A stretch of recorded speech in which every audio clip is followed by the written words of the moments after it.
ठंड में गरीब सास बहू का जादू ढाबा।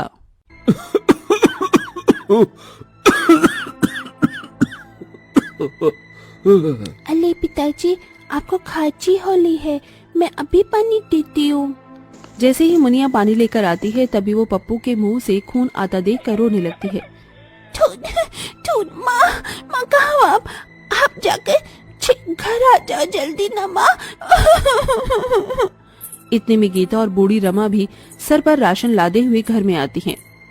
तभी खाट पर पड़े पप्पू के मुंह से खून गिरता देखकर उसके हाथ से राशन छूट जाता है। पप्पू, ए बेटा आँख खोल, ए भगवान क्या हो गया मेरे बच्चे को। तभी पूरी खटिया पर पप्पू के झड़े हुए बाल देखती है। दोनों उसे अस्पताल लाती हैं। काफी देर की जांच के बाद डॉक्टर बाहर आते हैं। डॉक्टर साहब, मेरे पति ठीक तो हैं? देखिए, आपके पति को कैंसर जैसी भयानक बीमारी है, वो भी लास्ट स्टेज पर। क्या कैंसर? इनके पास वक्त बहुत कम है। ये सुनकर रमा रोते हुए कहती है, तो आप जल्दी से दवा दारू कीजिए ना डॉक्टर बाबू। देखिए माताजी, इस खैराती अस्पताल में इसका इलाज नहीं है, आप इन्हें किसी बड़े अस्पताल में दिखाइए। डॉक्टर को दोनों गरीब सास बहू की फटी उधड़ी हालत देखकर दया आ जाती है। माताजी, ये 2 दिन की दवाइयाँ हैं और थोड़े पैसे। इसके बाद दोनों पप्पू को घर ले आती हैं, मगर चिंता के मारे किसी को भी नींद नहीं आती। अगली सुबह मुनिया खाने को रोटी मांगती है। माँ, बहुत भूख लगी है।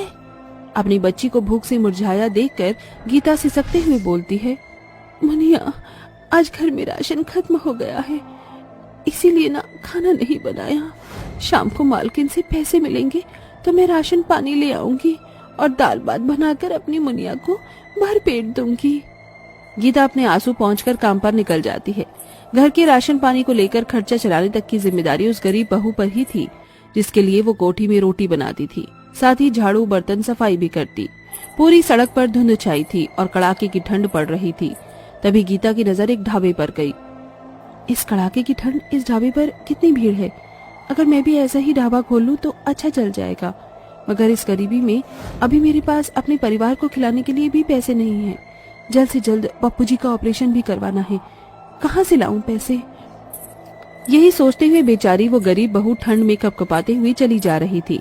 तभी उसकी नजर एक फूस मिट्टी की झोपड़ी में जाती है, जहाँ एक 80 साल की बुढ़िया उपले बना रही थी। वो ठंड से कांप रही थी। गीता उसके पास जाती है। अम्मा जी, आपकी बहू नहीं है क्या?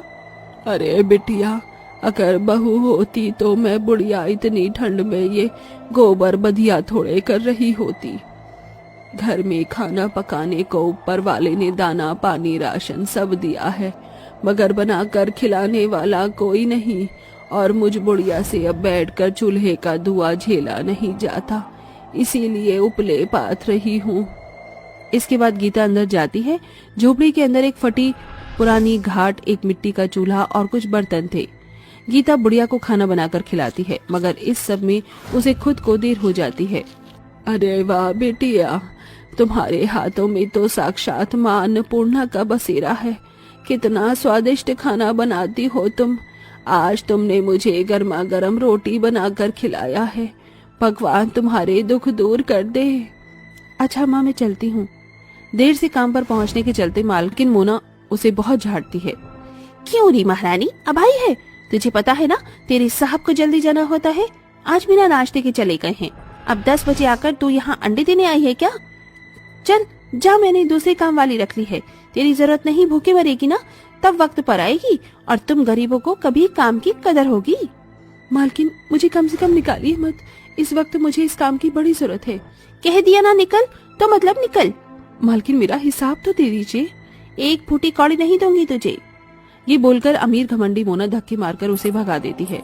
उस दिन रोज गीता उस बुढ़िया के घर जाकर उसका रोटी पानी बनाती। दिन बीतता गया और इधर पप्पू की बीमारी भी बढ़ती गई और एक दिन बूढ़ी अम्मा ने बिस्तर पकड़ लिया। बेटी, लगता है मेरे जाने का वक्त आ गया है। ऐसा मत कहो अम्मा जी, भगवान मेरे पप्पू जी और बूढ़ी अम्मा दोनों ही बीमार हैं और मैं दोनों में से किसी भी एक जिंदगी को नहीं बचा पा रही हूँ। बेटी, तू अपने पति को बचा। तूने मुझ बुढ़िया की बहुत सेवा बाड़ी की है। तूने मुझे वो सब कुछ दिया जो मैं चाहती थी कि मेरे बहू बेटे दे। इसलिए मेरे जाने के बाद इस जमीन की हकदार तू है। मैंने आज तक तुझे एक बात नहीं बताई, ये जमीन जादुई है। यहाँ तू जो भी कारोबार खोलेगी वो खूब चलेगा। मेरी मान तो तू यहाँ पर मेरे मर जाने के बाद अपना ढाबा खोलना। अपनी अंतिम सांस गिनते हुए बुढ़िया ने गीता को ऐसा कहकर दम तोड़ दिया। गीता का उस झोपड़ी और बूढ़ी अम्मा से गहरा लगाव था। थोड़े दिन बाद गीता ने अपनी सास के साथ मिलकर उसी जगह पर ढाबा शुरू कर दिया।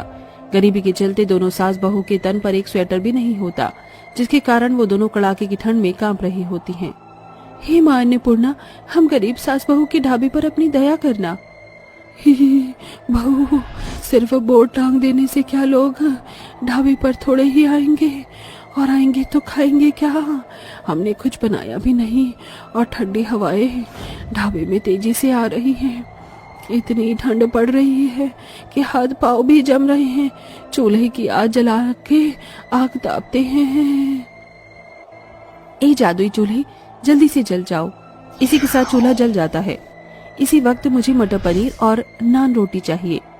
गरीब बहू के बोलते ही जादुई ढाबे में चूल्हा, चमका, करछी, कढ़ाई सब खुद चलने लगता है और पलक झपकते ही कढ़ाई भर कर मटर पनीर और नान रोटी बन जाती है, जिससे रमा भी चौंक जाती है। बहू, ये क्या जादू है?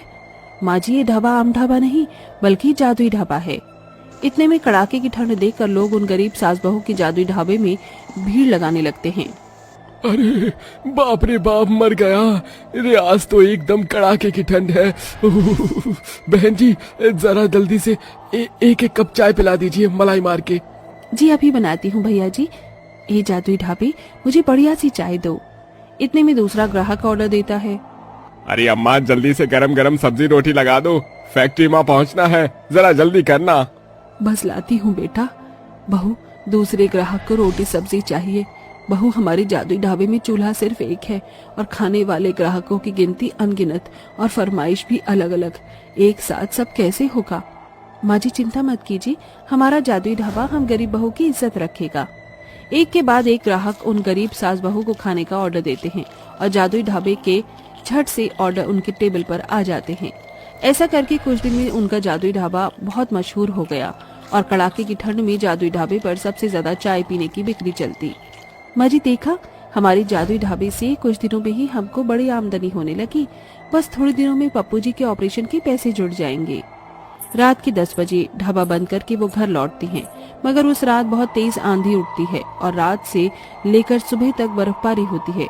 दोनों सास बहू अपना ढाबा खोलने आती है तो पूरा ढाबा आंधी, तूफान और बर्फ से तबाह हो चुका था। उनका चूल्हा चकनाचूर पड़ा था। ये देखकर गरीब बहू बिलक बिलक कर रोने लगती है। सब खत्म हो गया, सब खत्म हो गया। हमारा जादुई ढाबा टूट गया। माँ जी, हमारे पापा जी को बचाने की एक आखिरी उम्मीद भी हमसे छिन गई। काश कि हमारे जादुई ढाबा फिर से जुड़ जाता। गीता के ये बोलते ही जादुई ढाबा अपने आप ठीक होने लगता है। देख गीता बहू, ये टूटा हुआ चूल्हा खुद से जुड़ रहा है, सब ठीक है। इतने में ग्राहक उनके ढाबे पर आने लगते हैं और दोनों सास बहू आंसू पहुंचकर काम शुरू करती हैं। एक प्लेट सब्जी रोटी की साथ में चाय मिल जाती तो बढ़िया होता। ये लीजिए भैया जी। भाई वाह, आपके ढाबे जितना बढ़िया चाय और खाना पीना और कहीं भी नहीं मिलता। वरना तो इस ठंड में जैसे बाकी के ढाबे वाले तो हम गरीबों को लूटने बैठे हैं। एक आप सास बहू कितना सस्ता खाना बेच रही है और स्वाद भी एकदम गजब का, जैसे जादुई ढाबा हो। ये सुनकर दोनों गरीब सास बहू मुस्कुरा देती हैं और पप्पू का ऑपरेशन भी हो जाता है। वहीं मुनिया भी स्कूल जाने लगती है। अब दोनों सास बहू के शरीर पर स्वेटर भी होता है, मगर वो सड़क पर कड़ाके की ठंड में रहने वाले गरीबों को कंबल भी बांटती हैं और हर दिन अपने जादुई ढाबे से खाना खिलाती। साथियों, सिर्फ जिंदगी में पैसा कमाना ही बहुत नहीं होता, गरीबों से कमाई गई दुआ उससे भी बड़ी होती है। आओ मेरे घर की लक्ष्मियों, इस कलश को दाहिने पांव से गिराकर अंदर आ जाओ। गोमती की 5 नई नवेली बहुएं घूंघट के द्वार पर खड़ी थीं। तभी गोमती 5 कलश उनके आगे रख देती है और 5 कलश गिराकर अंदर आती है और वो सुधा, रेखा, गहना, बबीता और आशा के मुंह दिखाई करती हैं। वैसे मानना पड़ेगा, गोमती बहुएं तो 5 की 5 बड़ी सुंदर उतारी है तुमने। मुंह दिखाई कर सभी औरतें चली जाती हैं और सभी के सोने की बारी आती है। गोमती और हरिहर के 5 बेटे हैं, घर के नाम पर ले देकर रहने के लिए उनके पास सिर्फ एक झोपड़ी है। आज उनके घर 5 बहुएं आई हैं। अरे भाग्यवान, देखो तो एकाएक कितनी ठंड बढ़ गई है। अजी, इस बार की ठंड तो मुर्दों को झंझोर कर रख देने वाली है। बहू, तुम सब भी थक गई होगी, सो जाओ। माफ करना बहू, तुम 5 की नई नई शादी है और अलग अलग कमरे भी नहीं। बस अभी तक जैसे तैसे झोपड़ी में ही काट रहे थे दिन। 2 वक्त की रोटी खाने के बाद कुछ बचता ही नहीं। कोई बात नहीं माँ जी, अब ये झोपड़ी ही हम गरीब बहुओं का अपना घर द्वार है। इसके बाद पूरा परिवार जमीन पर ही बिस्तर लगाकर सो जाते हैं। अगली सुबह, अरे आशा, जरा वो स्वेटर तो देना। अजी, मगर ये स्वेटर तो जगह जगह से फटा हुआ है, इसमें क्या ही ठंड जाएगी, जरा रुकिए। तभी गरीब बहू उसी रंग का एक फटा हुआ कपड़ा देखती है, जिसे वो स्वेटर के फटे हुए हिस्से पर फूल बना देती है। तभी गोमती ये देखकर कहती है, अरे वाह नई दुल्हन, तुमने तो इस फटे पुराने स्वेटर को एकदम नया बना दिया। मेरी आंखों से कम दिखाई देता है ना, इसीलिए जैसे तैसे सिल दिया था। भगवान हर घर में तुम जैसी दर्जी दुल्हन दे। माँ जी, आशा दीदी को दर्जी का पूरा काम आता है।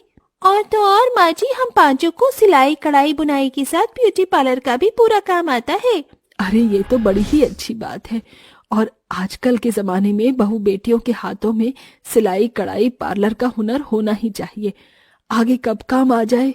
इसके बाद 5 के पति काम पर चले जाते हैं। वो 5 एक गुड्डा फैक्ट्री में मजदूरी करते थे। ऐसे ही थोड़े दिन बीतते हैं, मगर अचानक उन 5 को काम से निकाल दिया जाता है। माँ जी, दीदी देखिए, वो लोग आ गए, मैं खाना लगाती हूँ।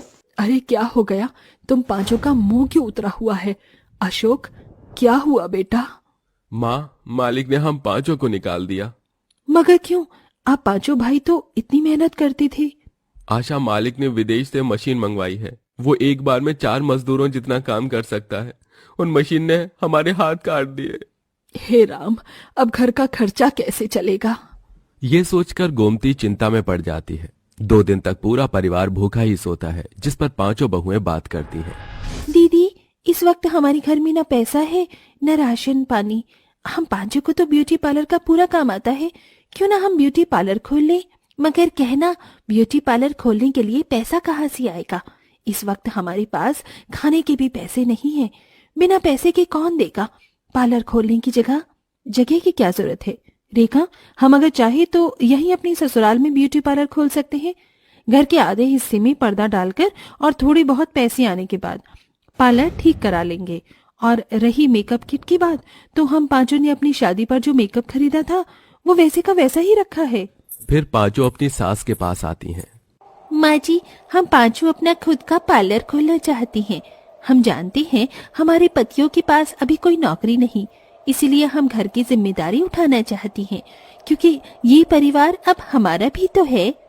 जरूर, मैंने पिछले जन्म में कोई बड़ा पुण्य किया होगा, जिसके फल में ईश्वर ने मुझे तुम जैसी 5 बहुएं दी हैं। भगवान तुम्हें खूब तरक्की दे। अगले ही दिन से 5 घर के आधे हिस्से में पर्दा डालकर ब्यूटी पार्लर शुरू करती हैं। बाहर कड़ाके की ठंड पड़ रही होती है। आशा दीदी, आधा दिन निकल गया, अभी तक एक भी कस्टमर हम गरीब बहुओं के ब्यूटी पार्लर में नहीं आया। लोग हमारे ब्यूटी पार्लर में आएंगे ना दीदी। हाँ बबीता, मगर तब तक हमें हिम्मत रखनी होगी, हमें हारना नहीं है। अगले कई दिनों तक बेचारी वो 5 गरीब बहुएं ब्यूटी पार्लर में इंतजार करती हैं। उसी बीच दर्जी दिमाग को लगातार 2-4 ब्राइडल लहंगे बनाकर ब्यूटी पार्लर में टांग देती है। उसी दिन पद्मा उनके पार्लर में आई। पद्मा काकी, आप कहिए क्या करना है। अरे मुझे कुछ नहीं करना, आज शाम को मेरी बेटी की शादी है।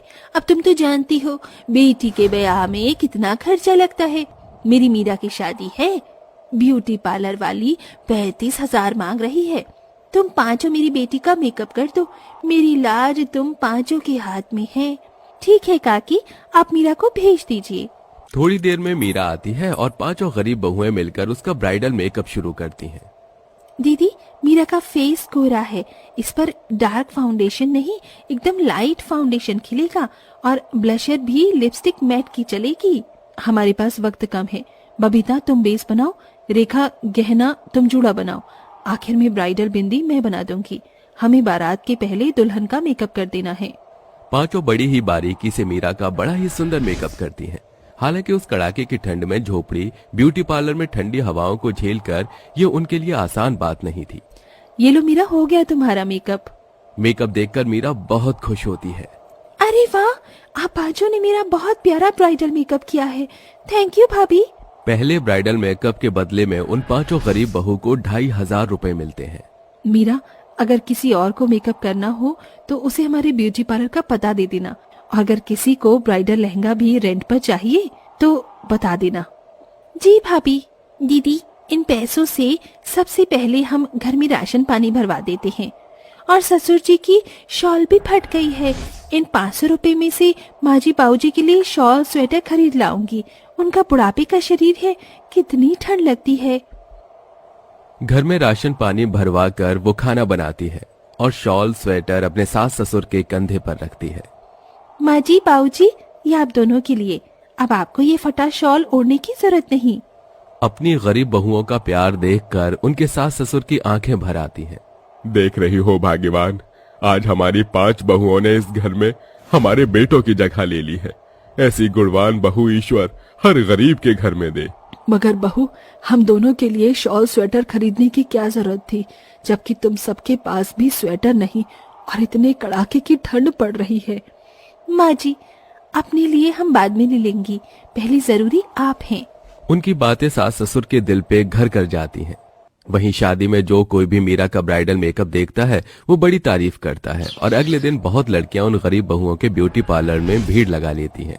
सुनिए, आप 5 ने ही मीरा का ब्राइडल मेकअप किया था ना? जी हाँ। 2 दिन बाद मेरी भी शादी है और मैं चाहती हूँ मेरा ब्राइडल मेकअप आप 5 ही करें, ताकि मैं सबसे खूबसूरत दुल्हन दिखूं। मैं आप 5 को 50,000 रुपए दूंगी। Okay, done. 50,000 सुनकर 5 गरीब बहुएं दंग रह जाती हैं, क्योंकि उनके लिए एक बड़ी रकम थी जिसे एक साथ उन्होंने देखा भी नहीं था।